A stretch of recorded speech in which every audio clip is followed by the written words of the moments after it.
शुरुआत पश्चिम बंगाल ईडी की छापेमारी से। देश की राजधानी दिल्ली से लेकर बंगाल की राजधानी कोलकाता तक आज ईडी ने ताबड़तोड़ छापेमारी की। कोलकाता में 6 जगहों पर तो दिल्ली में 4 जगह ईडी ने रेड की। सुबह सुबह ईडी की टीम पहले कोलकाता पहुंची और करीब 6 बजे से अपनी कार्रवाई उसने शुरू कर दी। लेकिन 11:30 बजे के बाद यह मामला बढ़ गया, तूल पकड़ गया, जब ईडी की कार्रवाई वाली एक जगह खुद प्रदेश की सीएम ममता बनर्जी पहुंच गई। दरअसल ईडी की इस छापेमारी के केंद्र में 2 नाम थे, पहला आईपैक और दूसरा प्रतीक जैन। आईपैक यानी इंडियन पॉलिटिकल एक्शन कमेटी नाम की एक कंपनी। इसके 3 डायरेक्टर्स में से एक हैं प्रतीक जैन। ईडी की टीम ने आज इसी आईपैक से जुड़े कई ठिकानों पर कोलकाता में छापेमारी की, जिसमें सॉल्ट लेक के सेक्टर 5 में गोदरेज वाटर साइड बिल्डिंग में स्थित फर्म का मेन ऑफिस और लाउडन स्ट्रीट स्थित प्रतीक जैन का जो घर है वो भी शामिल था। अब जैसे ही इस रेड की शुरुआत हुई, कुछ ही देर बाद सीएम ममता बनर्जी खुद उस दफ्तर में पहुंच गई जहां ईडी कार्रवाई कर रही थी। इस दौरान ममता बेहद गुस्से में दिखी। उन्होंने ईडी की इस कार्रवाई पर बेहद तीखी प्रतिक्रिया दी और ईडी पर बीजेपी के लिए टीएमसी की इलेक्शन स्ट्रेटेजिक डॉक्यूमेंट्स चुराने का गंभीर आरोप लगा दिया। उन्होंने कहा कि टीएमसी की चुनावी रणनीति को किडनैप किया गया है। चुनाव का स्ट्रैटेजी पूरा छीन के लिया, एक क्राइम है। अगर आप हमारे साथ लड़ने नहीं सकते हैं तो अब क्यों हम बंगाल में आते हैं?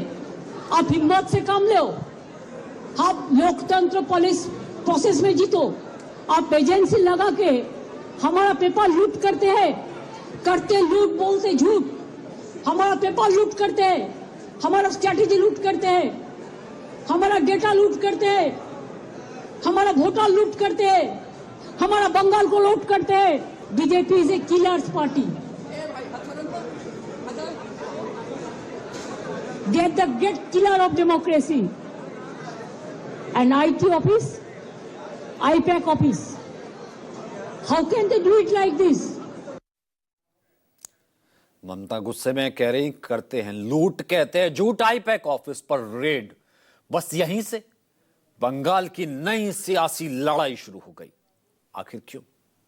आखिर आईपैक ममता बनर्जी के लिए क्या अहमियत रखती है? इसे समझने के लिए यह रिपोर्ट देखिए।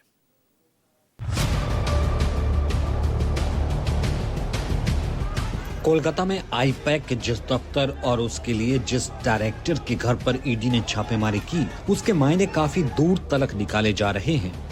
इसे ऐसे समझिए, दरअसल आईपैक यानी इंडियन पॉलिटिकल एक्शन कमेटी देश की एक बड़ी पॉलिटिकल कंसल्टेंसी फर्म है जो राजनीतिक दलों को चुनावी रणनीति, डेटा आधारित कैंपेन, मीडिया प्लानिंग और वोटर आउटरीच में मदद करती है। आईपैक पहले citizens for accountable governance (CAG) थी। इसकी शुरुआत 2013 में प्रशांत किशोर ने प्रतीक जैन के साथ की थी। बाद में इसका नाम आईपैक रखा गया। पिछले कुछ सालों में प्रशांत किशोर देश के प्रमुख राजनीतिक रणनीतिकार रहे हैं। हालांकि सक्रिय राजनीति में उतरने के साथ पीके ने खुद को फर्म से अलग कर लिया। उन्होंने दावा किया था कि साल 2021 में इससे वो अलग हो चुके हैं। प्रशांत किशोर के हटने के बाद आईपैक की कमान प्रतीक जैन के पास आ गई। आईपैक की वेबसाइट पर दर्ज डिटेल की माने तो पीके के हटने के बाद प्रतीक जैन के अलावा ऋषि राज सिंह और विनेश चंदेल कंपनी के डायरेक्टर हैं। प्रतीक जैन IIT बॉम्बे के स्कॉलर हैं और वो भी चुनावी रणनीति में दिग्गज माने जाते हैं। प्रशांत किशोर के समय से ही आईपैक का जुड़ाव ममता बनर्जी की टीएमसी से रहा है। साल 2019 के लोकसभा चुनाव के बाद से आईपैक ममता बनर्जी की टीएमसी के साथ काम कर रही है। 2021 की विधानसभा चुनाव में टीएमसी की बड़ी जीत का श्रेय आईपैक को दिया जाता है, क्योंकि इस चुनाव में आईपैक ने ममता बनर्जी के लिए कई खास रणनीतियां बनाई। 2021 के चुनाव में ममता बनर्जी की टीएमसी बीजेपी के सपनों को चकनाचूर करते हुए ऐतिहासिक जीत दर्ज की और 294 में से 215 सीटों पर जीत दर्ज की। इतना ही नहीं, बंगाल में बीते लोकसभा चुनाव में टीएमसी की वापसी कराने में आईपैक की बहुत भूमिका रही है। इस बार भी आईपैक बंगाल में सत्ताधारी पार्टी टीएमसी के लिए अलग अलग रणनीतियों को निर्धारित करने, विपक्ष के हमलों का मुकाबला करने और चुनाव प्रचार की रणनीति बनाने में महत्वपूर्ण भूमिका निभा रही है। कहा जाता है कि 2014 के बाद जब प्रधानमंत्री नरेंद्र मोदी की अगुवाई में भारतीय जनता पार्टी का अश्वमेध जीत रुकने का नाम नहीं ले रहा था, तब 2019 के लोकसभा चुनाव के बाद आईपैक बतौर ममता सरकार को कंसल्टेंसी देना शुरू किया, जिसका नतीजा 2024 के लोकसभा चुनाव और 2021 के विधानसभा चुनाव में साफ तौर पर दिखा और ममता बनर्जी पहले से कहीं ज्यादा मजबूत बनकर उभरी।